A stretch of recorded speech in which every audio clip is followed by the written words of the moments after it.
Assalamualaikum warahmatullahi wabarakatuh. Perkenalkan, nama saya Ani Mulyani Sapitri dengan NIM 877837599. Pada kesempatan kali ini saya akan melakukan kegiatan praktikum IPA mengenai pencernaan makanan. Tujuan dari kegiatan praktikum ini adalah agar bisa dapat mengurutkan bagian dari sistem pencernaan. Sistem pencernaan adalah rangkaian organ yang bekerja sama untuk memecah makanan menjadi nutrisi yang dapat diserap oleh tubuh dan kemudian membuang sisa-sisa makanan. Yang pertama, saya akan menjelaskan mengenai proses penyederhanaan makanan. Proses penyederhanaan makanan terjadi baik secara mekanik maupun kimiawi, serta pembuangan sisa-sisanya dilangsungkan oleh berbagai struktur yang tergabung dalam sistem-sistem pencernaan. Pencernaan mekanik itu sendiri adalah cara menghaluskan atau memecah makanan dengan menggunakan otot-otot dan alat bantu lainnya. Organ-organ utamanya meliputi mulut, kerongkongan, lambung, usus halus, dan usus besar, hingga ke anus. Sekarang saya akan menjelaskan proses dari pencernaan makanan manusia. Proses pencernaan makanan manusia dimulai dari bagian mulut. Dari bagian mulut ini merupakan bagian terdepan dari sistem pencernaan makanan. Pada bagian ini terdapat beberapa organ-organ penting seperti lidah yang berfungsi untuk merasa dan memposisikan makanan agar mudah dikunyah. Pencernaan yang terjadi di dalam mulut ini disebut dengan pencernaan secara mekanik, yaitu memecah atau menghaluskan makanan dengan menggunakan otot-otot dan alat batu lainnya seperti gigi mengunyah makanan dan air liur memberikan cairan enzim untuk memudahkan menghaluskan makanan. Setelah makanan dikunyah melalui mulut, maka makanan tersebut akan dialirkan ke bagian kerongkongan atau esofagus. Esofagus adalah lorong yang akan dimasuki oleh makanan yang selesai dikunyah dan di antara rongga mulut menuju lambung.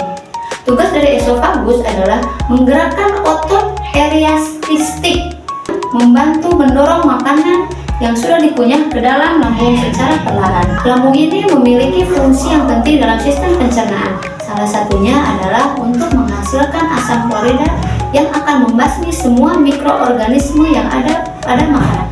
Selain itu, dalam lambung juga menghasilkan enzim makanan, enzim untuk menghancurkan makanan agar menjadi partikel-partikel kecil sehingga mudah untuk disalurkan ke bagian-bagian tubuh lainnya. Setelah dari lambung, kemudian makanan pergi ke usus halus. Usus halus ini memiliki beberapa bagian, di antaranya ada usus 12 jari, usus kosong, dan usus penyerapan. Ada banyak proses yang terjadi pada usus halus. Di dalam usus halus juga memproduksi berbagai enzim. Setelah dari usus halus, makanan kemudian diteruskan ke bagian usus besar.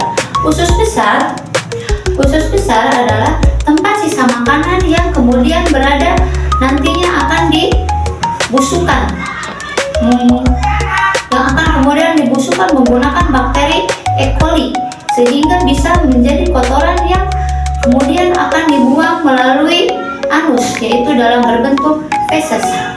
Nah, pada bagian terakhir yaitu rektum atau anus. Setelah di usus besar, sisa-sisa makanan, zat-zat makanan itu sudah penuh, maka sisa-sisa zat makanan tersebut akan pergi kepada rektum atau anus.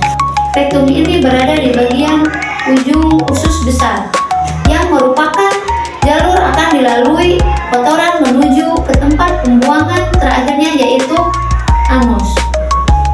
Sedangkan anus yang seperti semua kita ketahui merupakan lubang di mana kotoran akan dikeluarkan dari dalam tubuh manusia untuk dibuang.